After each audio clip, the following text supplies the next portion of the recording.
Assalamualaikum warahmatullahi wabarakatuh. Perkenalkan, nama saya Rifka Rantini Cahyadi dari kelompok 10 yang akan membahas dua bab, yaitu bab 14 dan bab 15. Yang pertama, bab 14 akan membahas mengevaluasi dan mengendalikan usaha. Fungsi perencanaan dan pengendalian mempunyai peranan yang sangat besar dalam pencapaian tujuan perusahaan. Oleh karena itu, wirausaha harus benar-benar dapat merencanakan dan mengendalikan aktivitas-aktivitas usaha dengan cara tertentu yang erat kaitannya dengan kelangsungan hidup usaha. Wirausaha harus menetapkan tujuan-tujuan yang realistis dan memikirkan strategi-strategi yang efisien guna pencapaian tujuan tersebut. Perencanaan oleh wirausaha merupakan suatu kegiatan untuk merancang suatu keadaan di masa depan yang dikehendaki dengan cara seefektif mungkin untuk mewujudkannya. Tujuan utama dari proses perencanaan adalah memberikan arahan atau petunjuk kepada wirausaha guna menentukan pengambilan keputusan usaha. Selanjutnya ada evaluasi kinerja. Proses pengendalian adalah salah satu proses untuk menjamin terrealisasinya tujuan perencanaan. Secara singkat, dapat dikatakan bahwa pengendalian dapat didefinisikan sebagai suatu tindakan yang diperlukan untuk meyakinkan bahwa tujuan-tujuan, rencana-rencana, dan standar-standar sedang dicapai. Proses perencanaan tersebut akan memberikan arah atau dapat dijadikan sebagai pedoman bagi kegiatan-kegiatan usaha, sedangkan pengendalian akan menjamin terjadinya keselarasan antara tujuan-tujuan dan rencana usaha. Dengan demikian, pengendalian dimaksudkan untuk mengecek efektivitas penyelesaian rencana-rencana yang telah disusun dan ditetapkan. Jadi, dapat dikatakan bahwa perencanaan dan pengendalian akan sangat membantu dan bermanfaat bagi wirausaha agar dapat beroperasi secara efisien dan efektif, di mana kondisi ini akan mempengaruhi tingkat keuntungan yang diperolehnya. Ada 3 tahapan dalam pengendalian, yaitu yang pertama mengukur kinerja aktual, yang kedua membandingkan kinerja aktual dengan standar, yang terakhir melakukan tindakan manajerial. Yang selanjutnya akan dibahas oleh Sandi. Terima kasih. Baik, selanjutnya ada proses pengukuran kinerja. Ada 4 poin, yaitu penentuan pasar. Penentuan pasar ialah penentuan sasaran yang spesifik, terstruktur, menantang, didasarkan pada waktu tertentu dan harus diperhatikan prosesnya juga. Dan selanjutnya ada penentuan standar kinerja. Mengukur kinerja sesungguhnya melalui standar, memiliki ukuran yang dapat mudah digunakan. Lalu ada poin ketiga, yaitu penentuan metode dan pelaksanaan penilaian. Maksudnya, metode yang dimaksud merupakan pendekatan serta perlengkapan yang digunakan. Lalu ada evaluasi penilaian. Evaluasi penilaian yaitu pemberian umpan balik kepada kinerja yang harus diubah atau dipertahankan sebagai tindakan yang harus diambil dalam upaya perbaikan. Dan sebagai catatan penting, pengukuran merupakan langkah awal atau langkah pertama dalam perbaikan, atau mungkin lebih sering kita sebut improvement. Yang kedua ada yang slide selanjutnya, ada membandingkan kinerja aktual dengan standar. Proses pengendalian dan pengawasan adalah suatu upaya yang sistematik untuk menetapkan kinerja standar pada perencanaan, untuk merancang sistem umpan balik, lalu untuk membandingkan kinerja aktual dengan standar yang telah ditentukan, untuk menetapkan apakah telah terjadi sesuatu penyimpangan, serta untuk mengambil tindakan perbaikan yang diperlukan untuk menjamin semua sumber daya telah digunakan semaksimal mungkin, seefektif mungkin, seefisien mungkin guna mencapai tujuan perusahaan. Lalu ada pengukuran kinerja adalah suatu hal untuk mengetahui dimensi dari hasil yang sejalan dengan tujuan usaha. Kinerja target harus spesifik dengan umpan balik dalam waktu tambahan yang singkat. agar pengendalian dianggap ketat dalam sistem pengendalian. Lalu di slide selanjutnya ada melakukan tindakan manajerial. Ada 3 poin. Saya akan menjelaskan melakukan tindakan manajerial terlebih dahulu, yaitu pengendalian akan menuntut aktivitas tindakan manajerial. Dalam upaya tersebut, untuk setiap cara agar pengendalian tindakan ini dapat mencapai pengendalian ketat yang memutuskan berbagai aktivitas manajerial yang konsisten dalam semua tindakan yang kritis. Aktivitas manajerial yang dilakukan dalam pengendalian adalah pada tahapan masukan, proses, dan keluaran dengan aktivitas sebagai berikut. 1. Pembatasan perilaku. Pembatasan perilaku dapat memproduksi pengendalian ketat dalam usaha, baik pembatasan secara fisik maupun administratif. Yang kedua, peninjauan ulang tindakan. Yang dimaksudkan di sini yaitu peninjauan ulang terhadap tindakan yang kadang-kadang menyebabkan wirausaha dianggap ketat jika peninjauan ulang dilakukan secara sering, detail, dan dilaksanakan oleh orang yang rajin dan juga yang harus berpengetahuan. Yang ketiga ada pertanggungjawaban tindakan. Pertanggungjawaban ini meliputi pengadilan pertanggungjawaban yang ketat dipengaruhi sama seperti dengan hasil yang ketat. Sekian dari saya, akan dilanjutkan oleh teman saya. Di sini saya akan menjelaskan mengenai aspek organisasi dan manajemen bisnis, dimulai dari pendahuluan. Perubahan lingkungan dunia usaha senantiasa berkembang dan menuntut seorang wirausahawan untuk mampu menyesuaikan dirinya dan perusahaannya sesuai dengan perkembangan yang terjadi. Tingkat persaingan usaha semakin ketat yang ditandai dengan diberlakukannya pasar bebas di satu sisi. Di sisi lain, terjadi pula perkembangan dalam kehidupan masyarakat yang memiliki konsekuensi peningkatan berbagai jenis kebutuhan. Pada dasarnya, merupakan peluang bagi seorang wirausahawan untuk memperbaiki kinerja perusahaannya. Salah satu strategi dalam menjalankan bisnis aktivitas yang berorientasi pada pasar, memenangkan persaingan dengan pesaing dan memberikan pelayanan yang terbaik kepada konsumen adalah dengan cara mempersiapkan serta membenahi organisasi dan manajemen perusahaan. Bahkan, perencanaan yang baik pun belum tentu menjamin tercapainya tujuan dari sebuah perusahaan yang telah menetapkan sebuah masa depan. Apatah lagi bila aktivitas dilakukan tanpa melalui proses perencanaan.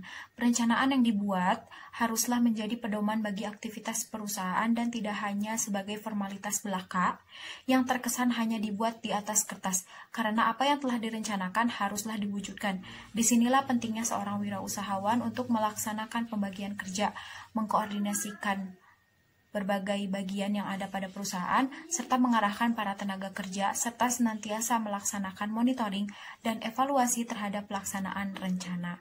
Hasil monitoring dan evaluasi setiap aktivitas dalam perusahaan merupakan salah satu dasar bagi seorang wirausahawan untuk melanjutkan dan menyusun perencanaan aktivitas berikutnya. Jika hal ini telah dilaksanakan, berarti seorang wirausahawan telah menerapkan pelaksanaan fungsi-fungsi manajemen dalam perusahaannya. Yang kedua adalah definisi tentang organisasi dan manajemen. Organisasi adalah sekelompok orang, 2 atau lebih, yang secara formal dipersatukan dalam suatu bentuk kerjasama untuk mencapai tujuan yang telah ditetapkan. Dari definisi tersebut, dapat disebutkan bahwa organisasi mengandung berbagai unsur yang terdiri dari 2 orang atau lebih, ada kerjasamanya di antara orang-orang yang tergabung di dalamnya dan memiliki tujuan bersama.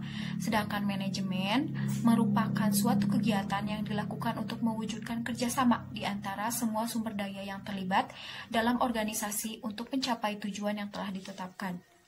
Jika membaca berbagai literatur manajemen, definisi manajemen oleh para ahli cukup beragam. Namun, jika ditelusuri lebih jauh, maka akan ditemukan bahwa istilah manajemen mengandung 3 pengertian, yaitu manajemen sebagai suatu proses, manajemen sebagai kolektivitas orang-orang yang melakukan aktivitas manajemen, serta manajemen sebagai suatu seni atau art, dan sebagai suatu ilmu pengetahuan atau sains. Jadi perbedaan antara organisasi dengan manajemen adalah organisasi itu adalah sekumpulan orang yang bersatu untuk mencapai tujuan yang sama, sedangkan manajemen adalah struktur kerjanya untuk mencapai tujuan bersama. Lalu yang ketiga, ada organisasi perusahaan. Yang pertama itu mengenai visi dan misi perusahaan. Sebuah perusahaan tidak langsung berdiri begitu saja, tetapi lazimnya melalui proses yang panjang dan untuk kelanjutan operasionalnya diperlukan arah yang jelas. Sebab jika tanpa arah yang jelas cenderung akan sulit untuk berkembang. Hal ini dapat diilustrasikan ibarat seseorang yang akan melakukan perjalanan tanpa arah yang jelas yang akan mereka tuju, maka orang yang bersangkutan bisa saja tersesat dan mengetahui di mana posisi yang telah ia capai. Dalam melaksanakan aktivitas perusahaan, seorang wirausahawan tidak mungkin melakukannya sendiri, tetapi mereka pasti membutuhkan orang lain sebagai tenaga kerja mereka. Orang-orang tersebut inilah yang tentunya harus memiliki latar belakang kehidupan yang berbeda-beda. Latar belakang yang berbeda inilah yang juga membedakan perbedaan dalam status kehidupan dan membedakan visi dan misi pribadi dalam menjalankan aktivitas kesehariannya. Kondisi yang demikian mungkin akan menyulitkan perusahaan untuk berkembang, apalagi bila beragamnya kebutuhan dan kepentingan setiap orang yang berbeda-beda yang sedang terlibat dalam satu tujuan tidak dapat dipenuhi oleh perusahaan. Secara singkat, perbedaan antara visi dan misi adalah visi perusahaan menjelaskan kondisi terkait yang akan mereka capai oleh perusahaan itu di masa yang akan datang. Jadi visi itu adalah penjabaran kondisi yang akan dicapai oleh perusahaan di masa mendatang. Sedangkan misi adalah tugas pelayanan yang harus dikerjakan. Jadi jika visi itu adalah kondisi di masa visi itu adalah kondisi yang ada di masa depan, sedangkan misi adalah kegiatan yang akan dilakukan untuk mencapai masa depan tersebut. Lalu yang kedua ada struktur organisasi. Struktur organisasi pada dasarnya merupakan desain organisasi, di mana seorang wirausahawan sebagai manajer melakukan alokasi sumber daya perusahaan, terutama yang terkait dengan pembagian kerja dan sumber daya yang dimiliki, serta pengkoordinasian dan pengkomunikasiannya. Keterlibatan antara beberapa orang dalam perusahaan tentunya membutuhkan pembagian tugas dan tanggung jawab yang jelas. Seluruh pekerjaan tidak hanya dimonopoli oleh wirausahawan sebagai pemilik, karena keterbatasan waktu, tenaga, keterampilan, dan sebagainya. Oleh karena itu, seorang wirausahawan perlu untuk memberikan dan mendelegasikan wewenang kepada staf atau tenaga kerja perusahaan yang mereka naungi. Lalu yang terakhir ada 4 pilar dalam sebuah manajemen yang diperlukan dan perlu diperhatikan dalam penyusunan struktur organisasi. Yang pertama itu ada pembagian kerja atau division of work. Jadi division of work ini dilakukan dalam upaya untuk menyederhanakan dan keseluruhan kegiatan dan pekerjaan sebagaimana yang telah disusun dalam proses perencanaan sehingga menjadi lebih sederhana dan spesifik, di mana setiap orang akan ditempatkan dan ditugaskan dalam kegiatan pekerjaannya sesuai dengan yang telah dibagi. Sebagai contoh itu, ada mungkin salah satu perusahaan perdagangan. Lalu ia memberikan sebuah pembagian kerja sesuai dengan pilar yaitu division of work. Hasilnya itu bisa dibagi menjadi hasil pertanian dan dapat dibagi menjadi pekerjaan perdagangan atau pembelian, ada juga grading, ada penyimpanan atau di bagian gudang, lalu ada kontrol kualitas, pengemasan, penyaluran, dan lain sebagainya. Lalu yang kedua ada pengelompokan pekerjaan atau departmentalization, merupakan suatu proses penamaan atau pembagian-bagian kelompok berdasarkan kriteria yang mungkin butuh untuk lebih dispesifikan. Sebagai contoh, dalam perusahaan pertanian, mungkin pekerjaan perdagangan atau pembelian dari grading itu dikelompokkan lagi menjadi beberapa pembagian kerja seperti bagian pengadaan bahan, pekerjaan menyimpan atau pergudangan, lalu juga ada kontrol kualitas dan sebagainya. Lalu yang ketiga ada penentuan relasi antar bagian dalam organisasi atau hierarki. Jadi ini merupakan proses penentuan relasi antar bagian dalam organisasi baik secara vertikal maupun secara horizontal. Lalu terdapat dua konsep penting dalam hal ini. Yang pertama adalah span of management terkait dengan jumlah orang atau bagian di bawah suatu bagian yang akan bertanggung jawab kepada bagian tertentu. Dan juga yang kedua ada chain of command yang menunjukkan garis perintah dalam sebuah organisasi. Lalu yang terakhir ada koordinasi atau coordination. Jadi coordination ini adalah sebuah proses dalam mengintegrasikan seluruh aktivitas dari berbagai bagian dalam sebuah organisasi agar tujuan organisasi tersebut dapat tercapai secara efektif dan terstruktur. Oke, saya Ricky Aulia Ardiansa. Di sini saya akan melanjutkan materi berikutnya.